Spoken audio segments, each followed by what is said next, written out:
South India shopping mall the wedding మంత్ర సరికొత్త wedding collection south India shopping mall.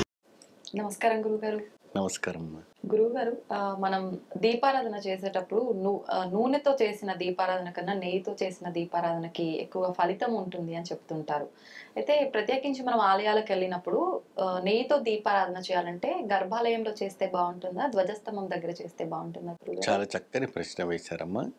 ముందుగా శ్రీ మహాగణపతి దేవతభ్య నమః. చూసే వీక్షబంధువులకు అందరికీ నమస్కారం. దీపారాధన అంటప్పటికీ మనకి ఇక్కడ రెండు రకాలైనటువంటి మనకి శాస్త్రం కనపడతా ఉంది. మనలో ఉన్నవంటి అజ్ఞానం తొలగించి జ్ఞానాన్ని వెలిగించడం దీపం. అది గురు దీపం, జ్ఞాన దీపం అంటారు. అది పరకాయ ప్రవేశంలో కావచ్చు, లేదంటే నాడి శాస్త్రంలో కావచ్చు, లేదంటే మనకి కుండలి యోగం ద్వారా కానీ దీపాన్ని మనం వెలిగించేవంటి క్రియాయోగం. ఆ క్రియాయోగంలో మనకి వచ్చే వంటిది యక్షిని సాధనతో మనం సాధన చేసి తెచ్చుకున్న వంటిది దీపం. అది అంతర్ధ్యానం. అంటే కంప్లీట్గా మనకి ఏ ఒక ఆలయాలతో కానీ, ఎటువంటి ఒక దేవతలతో కానీ, ఎటువంటి మనుషులతో కానీ, ఎవరితో ఏ కూడా సంబంధం లేకుండా కేవలం ఆత్మ పరమాత్మతో సంబంధించినటువంటి క్రియాయోగ దీపం. అది వచ్చేసి మనకి పరకాయ ప్రవేశంలో ప్రవేశిస్తాం, థర్డ్ ఐ. ఓకే. సో ఈ కలియుగంలో ఆ ఒక సాధ్యం కానిది, మనం అంత చేయలేము. కాబట్టి వాళ్ళు ఏం చేస్తారు అప్పుడే ఆవు నెయ్యితో కానీ, నువ్వులతో కానీ, ఇంకా అనేక రకమైనటువంటి అష్టమూలిక తైలంతో కానీ, ఇంకా విధమైనటువంటి ద్రవ్యాలతో వెలిగిస్తూ ఉంటారు. సో జనాలకి ఏది అసలైంది, ఏది అసలు కానిది అనేది చాలా వరకు కన్ఫ్యూజ్ అవుతా ఉన్నారు. నిజం. ఎందుకంటే ఆ నెయ్యి కూడా ఒరిజినల్ కాదు. అది కూడా రెడీమేడ్ ఇంత గట్టిగా దొరుకుతుంది. అది నెయ్యి, డాల్డానా, దేంతో ఉద్భవం అవుతుంది తెలియదు. భగవంతునికి మనం వెలిగించాలి, వెలిగించాలి, వెలిగించాలి, వాళ్ళు చెప్పారు మనం చేయాలి అని ఒక ఆరాటం. కానీ మనం చేసేది కరెక్టా రాంగా అది మనం చూసుకోవాలి. ఒకటి ఏంటంటే ఆవు నెయ్యి అనేది చాలా శ్రేష్టం. ఆవు నెయ్యిలో ఏంటంటే 33,000 కోట్ల దేవి దేవతలు నివసిస్తారు.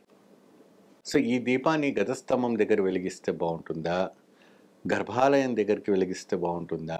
ఇప్పుడు కొన్ని వచ్చేసి మనకి శివాలయంలో విధి విధానాలు వేరు, శ్రీమన్నారాయణ టెంపుల్లో విధి విధానాలు వేరు, అమ్మవారి టెంపుల్లో విధి విధానాలు వేరు. ఏమా కొన్ని ఆలయాలు కొన్ని ఇదిగా ఉంటుంది. అదే మీరు దుర్గాదేవి మీరు కొన్ని ఆలయాలు, దుర్గాదేవి ఆలయాలు ఉంటాయి, చండీ ఆలయాలు ఉంటాయి, ప్రత్యంగిరాదేవి ఆలయాలు ఉంటాయి, వారాయిని ఆలయాలు ఉంటాయి. ఇవంతా ఉగ్ర శక్తి స్వరూపిణి కాబట్టి వీళ్ళకి రావు కాలంలో నిమ్మకాయ దీపాలు పెడుతుంటారు. ఎందుకంటే అప్పుడే వాళ్ళకి జీర్ణం అంటే పెట్టిన వాళ్ళ ఒక నెగిటివ్ ఎనర్జీ స్వీకరించేసి తరిమే ఒక శక్తి ఆ శక్తులకు ఉంటాయట. కాబట్టి వాళ్ళు 21 వారాలు, 11 వారాలు, 41 వారాలు లాగా ఆ నిమ్మకాయ దీపాలు దుర్గాదేవి నుంచి, అష్టమి నుంచి కూడా ప్రారంభించే వాళ్ళు ఉంటారు. అంటే అష్టమికే ప్రారంభించాలి. ఆ మంగళవారం అష్టమి రోజున రావు కాలంలో ఈ దీపాలు వెలిగించాలి అని ఒక సిద్ధాంతం, వాళ్ళ సంకల్పం. మ్యారేజ్ కావచ్చు, అనేక రకమైనటువంటి విధానం ప్రకారంగా. అయితే శివాలయంలో నంది దగ్గర, అంటే శివుడికి నందికి మధ్యలో ఏ దీపాలు ఉండకూడదట. ఏమా శివుడికి నందికి మధ్యలో దీపాలు కానీ ధూపాలు కానీ ఉండకూడదు. ఏదైనా నందికి వెనక పక్కన కానీ పక్క భాగాన కానీ ఉండాలి, లేదంటే స్వామివారి దగ్గర అయినా ఉండాలి. సో స్వామివారి దగ్గర మాత్రం కొన్ని విశేషమైనటువంటి ఒక డేస్లోనే మనకు లోపలికి వెళ్ళడానికి ఉంటుంది. తక్కిన సమయంలో ఏంటంటే నందీశ్వరుడి దగ్గరనే మనం పెట్టాలి. చాలా వరకు ఇప్పుడు నందీశ్వరుని దగ్గర ఆలయం లోపల అలవ్ లేదంటున్నారు. లేదు, ఇప్పుడు నందీశ్వరుడి దగ్గరనే.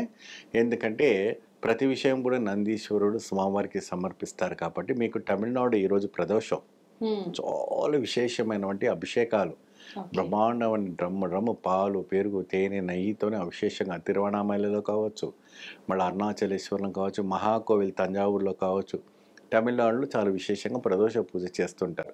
ప్రదోష పూజ అంటే ఏంటి?